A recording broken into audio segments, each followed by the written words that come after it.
ولاية البليدة بالصور التي شاهدتموها على المباشر. انفجرت قنبلة تقليدية الصنع بمنطقة ريحان بموزايا ولاية البليدة.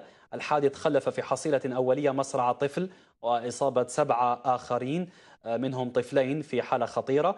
القنبلة التقليدية الصنع عثر عليها أطفال في منطقة غابية وقاموا بنقلها إلى قرب تجمع سكاني لتنفجر عليهم.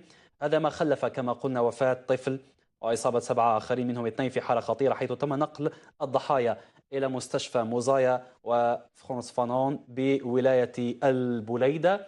كان لنا نقل مباشر لما جرى هناك. كان في حديث للمواطنين على أن المنطقة تشهد يعني تدريبات لعناصر الجيش الوطني الشعبي، وفيه حديث كذلك من داخل المؤسسة، خاصة يعني فيه على ما أظن بيان سيصدر بعد لحظات من وزارة الدفاع الوطني ليشرح ويوضح ذلك. وفي أنباء على أنه المنطقة ليست للتدريبات. على كل بين هذا وذاك ننتظر بيان وزارة الدفاع الوطني بعد لحظات.